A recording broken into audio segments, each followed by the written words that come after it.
Hello and welcome back to Chasing Excellence. Thank you so much for tuning in. I'm here all by myself again. You may remember about a month ago we kicked off our very first community 21-day challenge. We did a 21-day trigger challenge, and when we did that, I came on, did a little solo episode talking through some of the details of the challenge, some of why I thought it was important.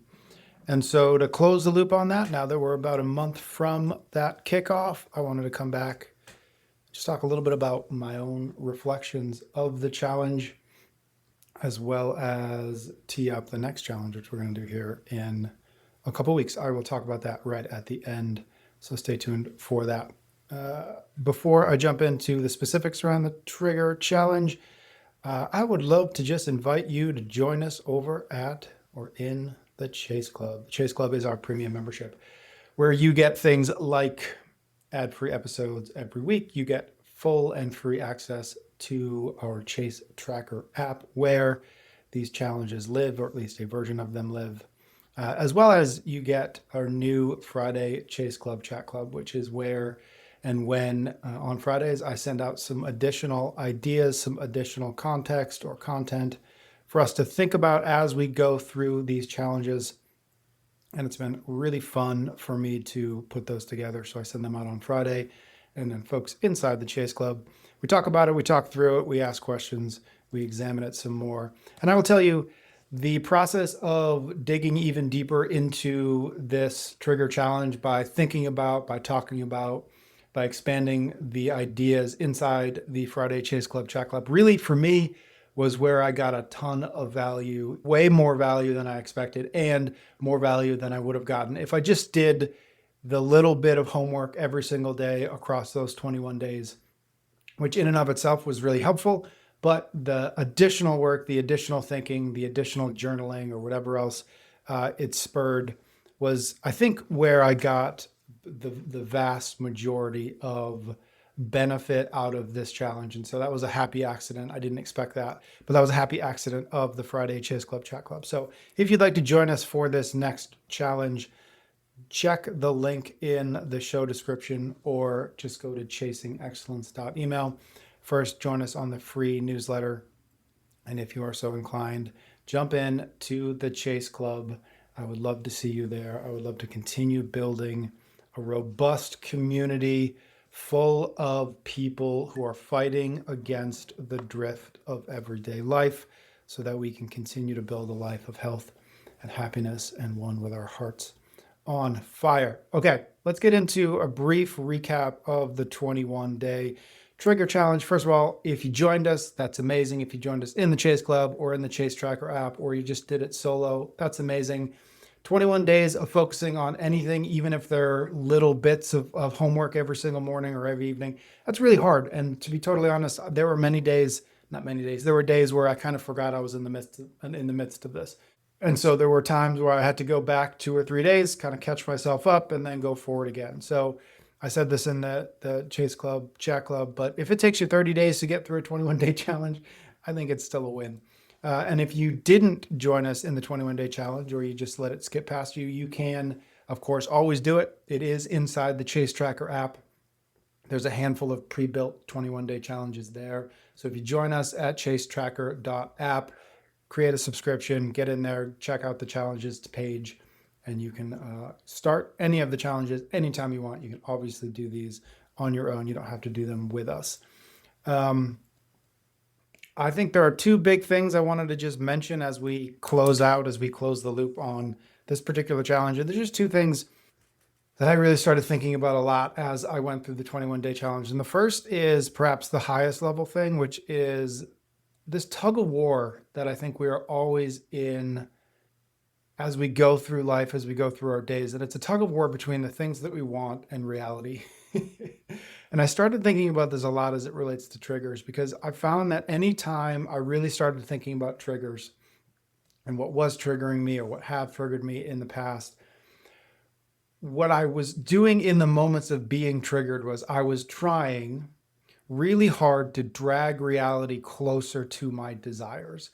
right? If you imagine that tug of war, I was on the side of desires and I was pulling as hard as I could to get reality closer to what I wanted.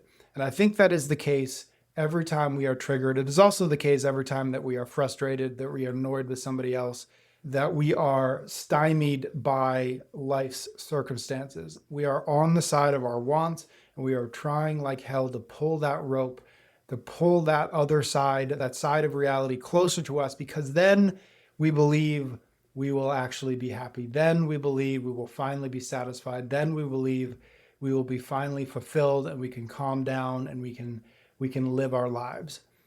And I think, of course, there is a degree of use to that. There is a degree of use to say, okay, the world is one way, but I wanted another, and I'm going to do what I can.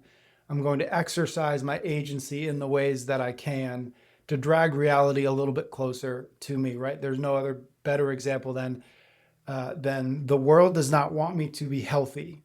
The world does not want me to be healthy. And so I'm going to do what I can to yank reality closer to myself because I want to be healthy, right? So again, there is a useful degree of that tug of war in terms of trying to pull reality closer to our desires. But one of the things I thought about often during this 21-day trigger challenge was that what I believed would make me happy, what I believed would satisfy me, getting what I wanted, rarely actually accomplished getting what I wanted. More than anything, what it did was create new or a different kind of chaos. And the better strategy, sometimes, I would argue most of the time, is not trying to drag reality closer to our desires, but in fact, drag our desires closer to reality.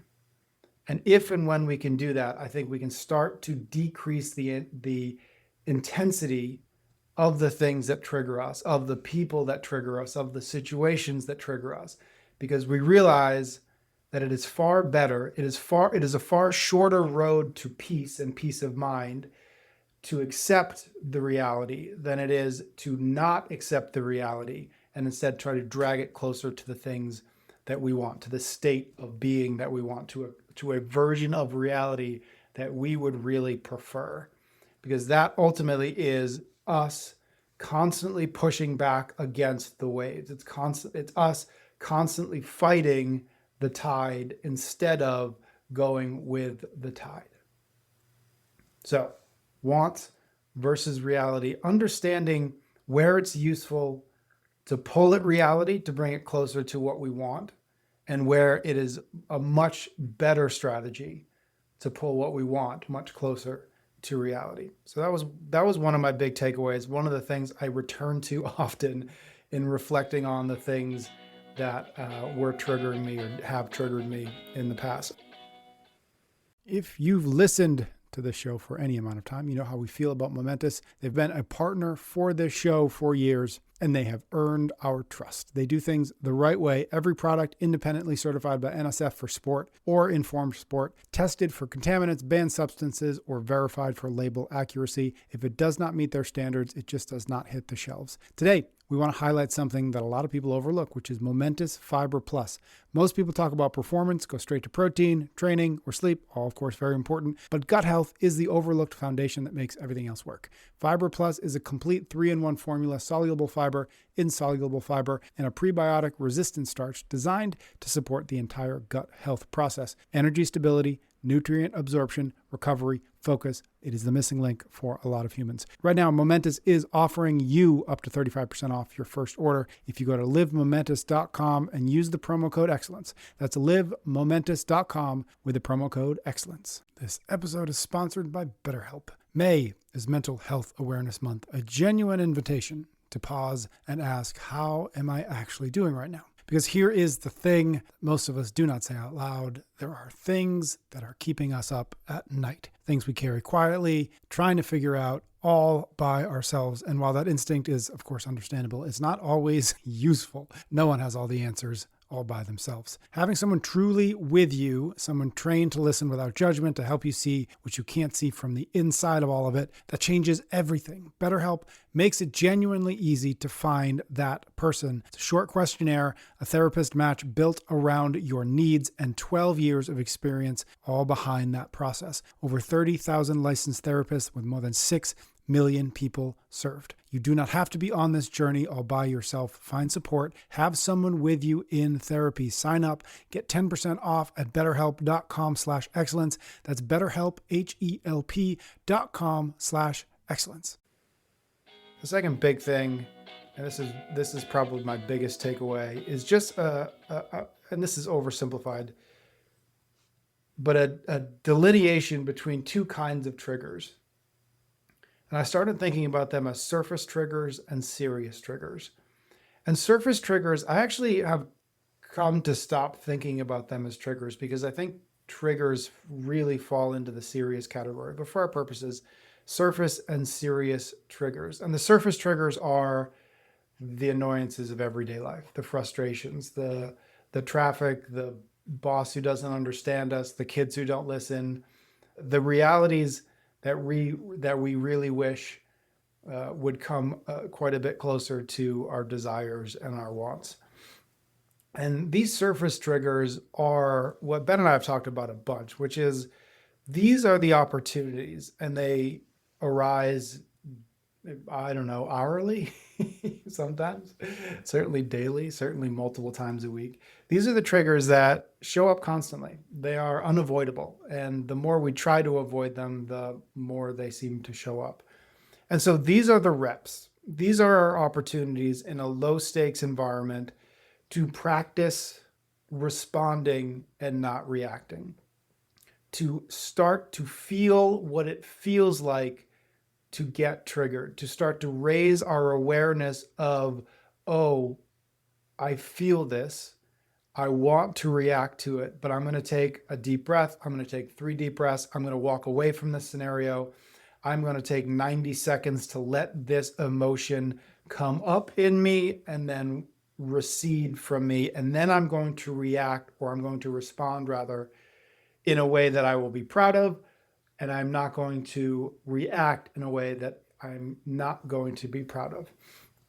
And so these surface triggers, I think, need to be recognized for what they are, which again, to what I talked about before, which is these surface triggers are, I really wish reality was different than it was, but I'm not going to fight reality. I'm going to let reality be what it is, and I'm going to try to change what I want in reflection of reality.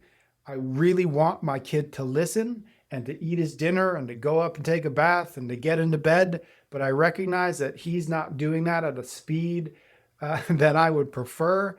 Instead of trying to rip the reality closer to what I want, I'm going to take a deep breath and I'm going to try to bring what I want closer to reality.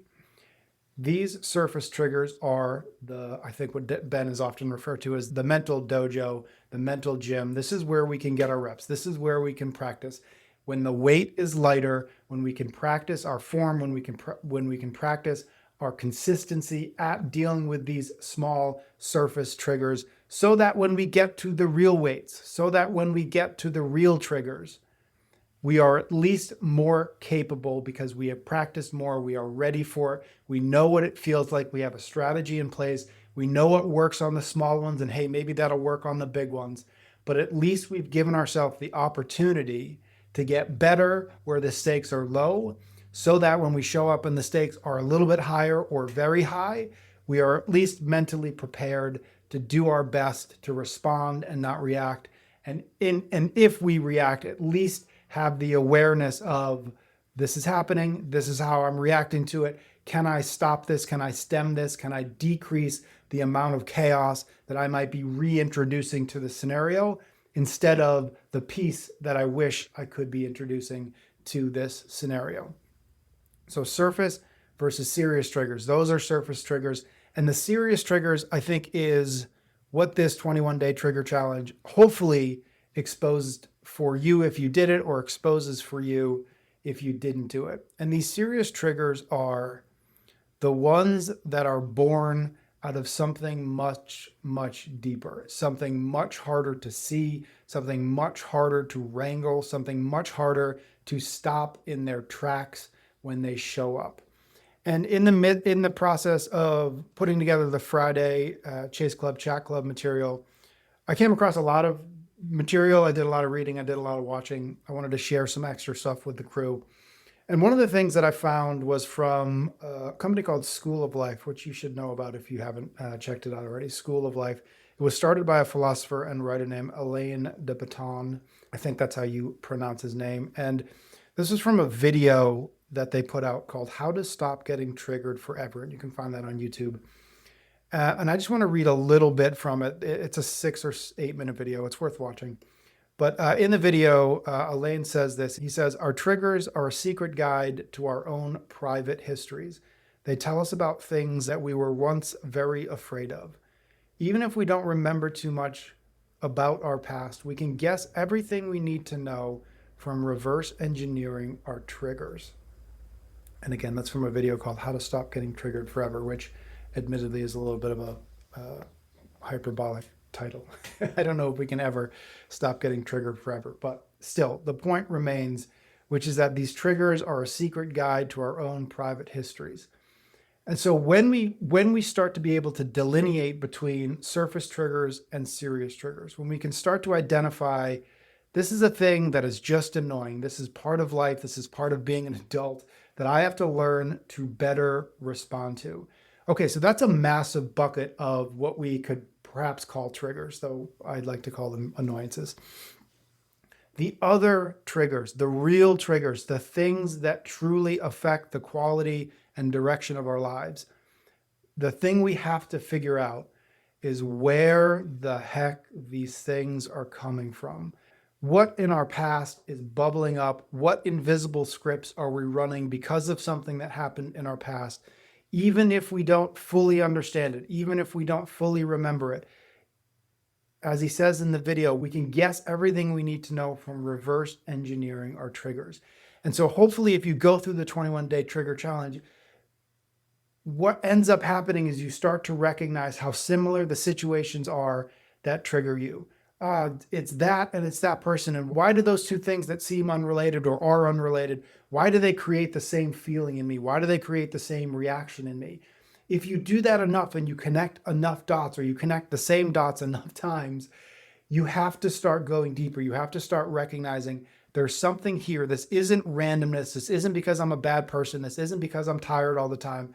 There is something here that I need to figure out. There is something below the surface that is serious that I need to figure out. I need to understand, because it is only in that understanding, it is only in that awareness that we can start to understand it. And if we understand it, we can start to decrease its intensity. If you don't understand the source of the trigger remains in the dark. If you can at least begin to understand the source of the trigger, it is like turning on a spotlight. If you turn the spotlight on the trigger, you say, that's it. At least then you can examine it. So that is the benefit of doing something like this 21-day trigger challenge, is that at least if you do it honestly and you do it enough and you do it with enough intention, then what you are doing is you're turning on the spotlight and you're saying, that's the trigger. And then when you do that, it is at least in the light and you can see it. And you can look at it and you can examine it and you can flip it upside down and you can say, what are you? What are you and where did you come from? And it is only in that examination that we can start, again, not to eliminate them entirely, not to make them disappear, not by some magic spell, make it such that your past no longer matters. But until we are aware of it, until we see it, until we examine it, we can't ask what I think is the most important question when it comes to these triggers, which is this true? And I will tell you, this process opened my eyes to what the core central trigger in my life is. And I thought I sort of understood it before the challenge, but living with it for 21 days, or in my case, I think it was like 28 days, because As mentioned, I forgot a few days. So, I was able to recognize something about myself that, again, I thought I understood. I thought I understood what was triggering me. I thought I understood at least what was causing me to be triggered when I was triggered. But I hadn't done enough work to really understand it. I needed to go 1 or 2 or 3 levels even deeper to be able to see it clearly, to be able to understand where it was coming from, to where I am now, which is to say, at least I understand it. I haven't stopped it yet. I haven't made it go away. But man, seeing it more clearly, being able to ask, is this true? Is this helpful?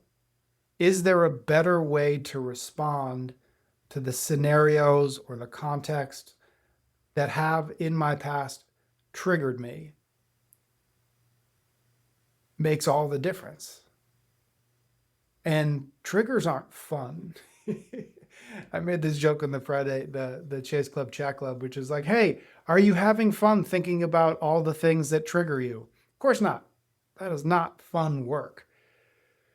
But at the end of the day, if we're not willing to face the things that slow us down, we will never be able to move more quickly. They will always be the barriers in the way. There will always be the mud at our feet.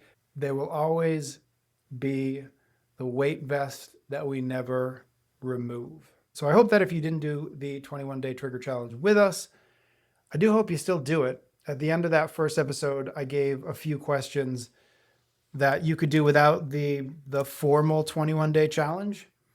I think we called it just the DIY version, but it was just 3 questions. At the end of every day, ask, what happened today that knocked me off center? Why do I think it happened? How long did it take me to get back to center? If you do nothing else and you just answer those questions for 30 days, for 21 days, for 50 days, for 100 days, whatever number of days that you can handle thinking about your triggers, I think you will eventually end up to where I got, which is a recognition that until you are willing to go deeper into the source of these triggers, the triggers will always stay triggers. They will always remain frightening and intense and feeling random when they are not random, and they do not need to be intense, and they do not need to frighten us. So again, if you want to do the 21-day trigger challenge, I invite you to. There are 2 ways that you can get the formal 21-day challenge. The first way is in the Chase Tracker app, which you can find at chasetracker.app. And it is in the pre-built library of challenges. Or you can join us inside the Chase Club at chasingexcellence.email. You can find the resources there. And if you do either of those, if you jump into the Chase Tracker app or you join us in the Chase Club, you can join us for our next challenge we are going to do starting on June 11th. We're going to do a high performance challenge. It is going to be another 21-day challenge where every morning you'll have a little bit of homework, something to think about, something to do, something to work on, something to reflect upon in pursuit of being a high performance human being. And I know you are. And I didn't do it on purpose, but I think if you combine the trigger challenge and the high performance challenge, I think the triggers are what slow us down and keep us from becoming high performance humans. And so that's a solid little 1-2 punch that I didn't do on purpose. But I have a feeling that if you can wrangle and wrestle your triggers first, and then you can start to work on becoming a high performance human, I think that's a serious little upgrade to all our lives. So I'm excited about that. I'm excited to jump into the Chase Club with our fellow friends over there. So join us. I would love to see you there. If you have any questions, you can always reach me at patrick@chasingexcellence.email. I would love to hear from you about the challenge, about the app, about the Chase Club, about the podcast, about anything and everything Chasing Excellence related. Thank you so much for joining me on this little solo episode. We'll see you very soon.